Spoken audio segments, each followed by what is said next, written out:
আমি আমার বিয়ের সময়, না এই কথা বললে আপনার রাগ করবেন, ধর বাদ দেন না, পার্লামেন্টে আসি না, কঠিন মুসিবতে পড়লাম রে ভাই আজকে। তা আমার বিয়ের সময় আমি যখন পাত্রী দেখা শুরু করেছিলাম, একজন মেয়েকে পাত্রী হিসেবে দেখতে গেলাম, আমার সঙ্গে কেউ ছিল না, আমি একাই ছিলাম। এটা বলছি যুবকদেরকে বোঝাবার জন্য, জীবনে যাই করো আর তাই করো, নবীর সুন্নতকে বাদ দিয়ে কোনো কাজ করতে যেও না। This is my message. তো বিয়ের সময় পাত্রী তো সবাই দেখে, আমিও দেখতে গেছি। তো মেয়েটা আসলো, very modern, highly educated, well qualified, দেখতেও माशाअल्लाह ভালোই সুন্দরী। तो दिल में मैंने सोच लिया था कि यार अगर शादी करना है तो इससे कर लेंगे, कोई बात नहीं, করে নিব বিয়ে, সমস্যা নাই। তো অনেক কথাবার্তা হলো,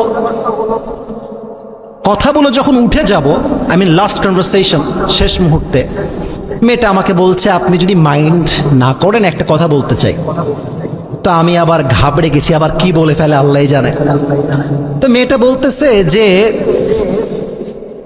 আই লাইক ইউর এভরিথিং, আপনার সব কিছু আমার পছন্দ, আমার কোনো অবজেকশন নাই, সবই ওকে আছে, বাট আমার এক জায়গাতে অবজেকশন আছে, অভিযোগ আছে, যদি আপনি সমাধান করতে পারেন আমার জন্য খুবই ভালো হয়। আমি খুবই আগ্রহী, বললাম হ্যাঁ বলেন, why not, I will try my best, আমি চেষ্টা করব। তো মেয়েটা বলতেছে যে দেখেন, আপনি তো অনেক যুবক মানুষ, আপনাকে দাড়িতে দেখতে কেমন যেন খ্যাত মানে আনস্মার্ট লাগে, চাচা লাগে দেখতে। আর এ কথা শুনে খুব কষ্ট পেলাম, কিন্তু মাঝে মাঝে কষ্ট পেলেও দেখাতে হয় না, কারণ পুরুষ মানুষ খুব মারাত্মক জিনিস, মুখে থাকে মুচকি হাসি, বুকে থাকে বুক ভরা কষ্ট, ঠিক কিনা বলেন? চুপ করে শুনলাম। তা আমি বললাম, তার মানে আপনি কি বুঝাচ্ছেন, দাড়ি কাটলে আপনার আমাকে পছন্দ হবে, তাই তো? বলছে হ্যাঁ, এটাই আমার বক্তব্য।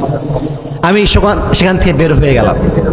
পরে তাকে আমি মেসেজ দিয়ে বললাম, আপনার মতো মেয়ে জীবনে অনেক আসবে, অনেক যাবে, কিন্তু আপনার মতো মেয়ের জন্য আমি আবার নবীর সুন্নতকে জবাই করব, এটা তো কোনো কাপুরুষের কাজ, এটা কোনো বীর পুরুষের কাজ নয়, এটা বীর পুরুষের কাজ নয়, কাপুরুষের কাজ হয়ে যাবে, ঠিক কিনা বলেন? অতএব যেই মেয়েরা বলেন দাড়িওয়ালা দেখলে খ্যাত লাগে, মৌলবাদী লাগে, এদের জন্য বিটিএস এর হিজড়া ছাড়া কোনো অপশন আমাদের কাছে নাই যুবক।